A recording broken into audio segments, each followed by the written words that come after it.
Good morning, everyone, and welcome back to Kids Corner. Last week, we heard the story of the ark and the tent. When God gave the people of God the 10 best ways to live, God also told Moses how they were to be kept.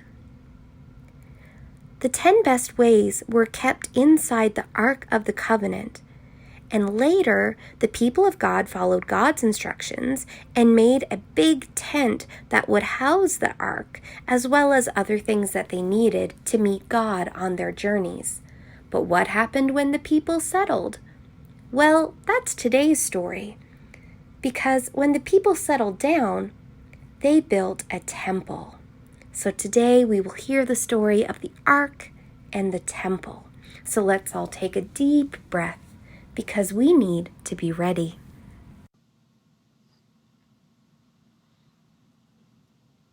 The people of God came into the promised land. When David became king, he gathered all of the people of God from the north and the south into one group. He took Jerusalem from the Jebusite people and called it the city of David.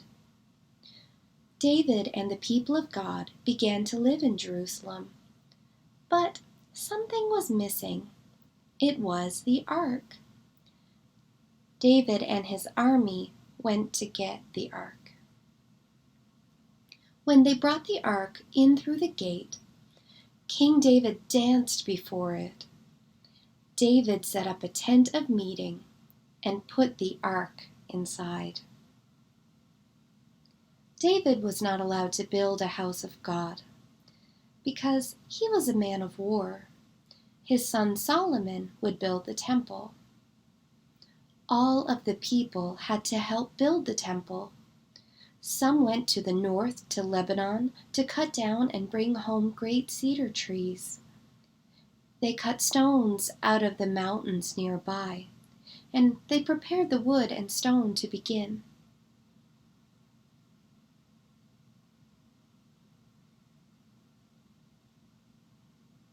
The temple began to grow, and people were amazed.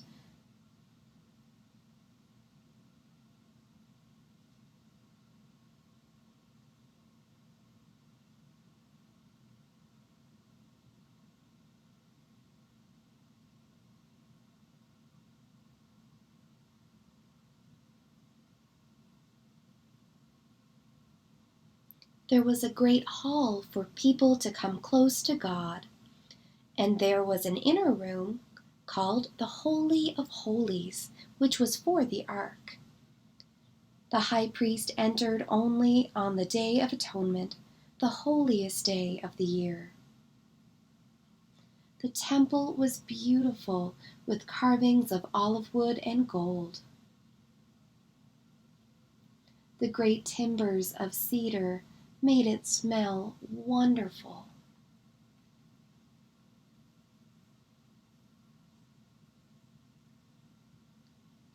Inside the temple were the same things that helped them get ready to meet God when they were in the desert. The ark was carried inside by the priests.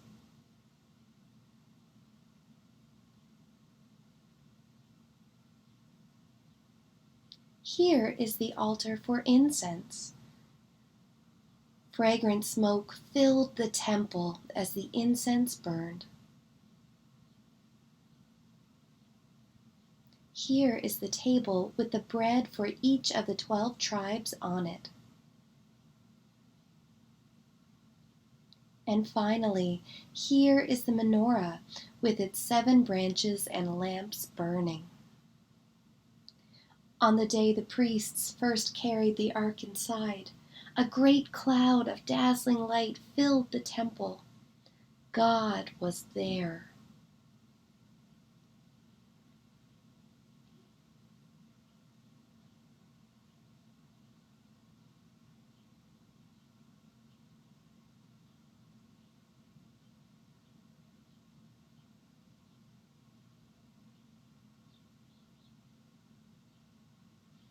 In front of the temple was the altar for sacrifice, as it has been in the front of the tent, but now it was bigger.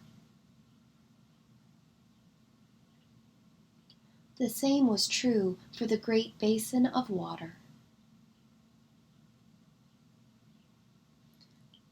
On the day all was ready, the king came before all the people and prayed. He said, "O Lord, God of Israel, there is no God like you, in heaven above or on earth beneath, keeping covenant and showing steadfast love to your servants who walk before you with all their heart. But will God indeed dwell on the earth? Behold, heaven and the highest heaven cannot contain you. How much less this house which I have built? Yet have regard to the prayer of your servants and to his supplication."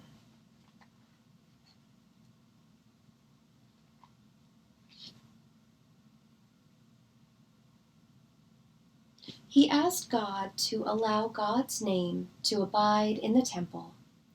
He asked God to make this a place for people to come to pray and to find justice.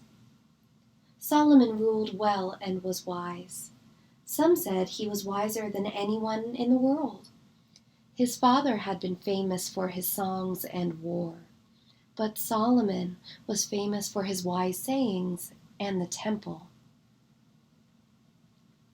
Finally, after being king for 40 years, Solomon died and was buried in the city of David, where his father was buried, and Solomon's son was made king.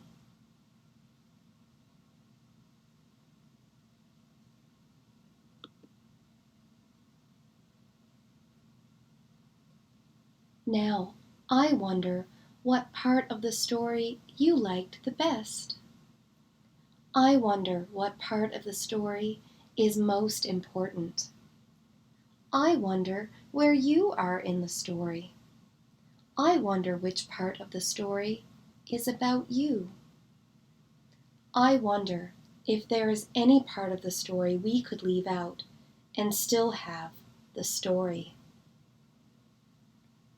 When you go to Jerusalem today, the temple is gone. It was destroyed when the people of God were taken into exile. It was rebuilt, but destroyed again, and rebuilt again in Jesus' time by Herod. In the year 70, Herod's temple was destroyed by the Roman army. Only pieces are left today.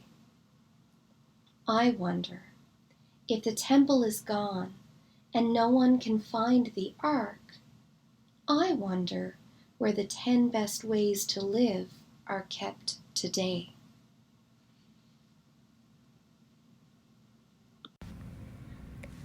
Thank you everyone for joining me again for Kids Corner today.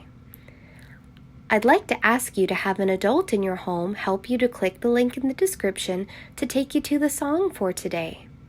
And maybe when you're done listening to the song, it might be a fun idea for you to build or draw or paint or color your own version of the temple, and either what you think it might have looked like or how you would make the temple if we were to build it today. If you do this, I'd love to see a picture of it. So I'll invite you to have an adult in your home take a picture of it and send it to me, and then I can share it with our whole church community. Friends, I can't wait to see you again next week. Take care. Bye for now.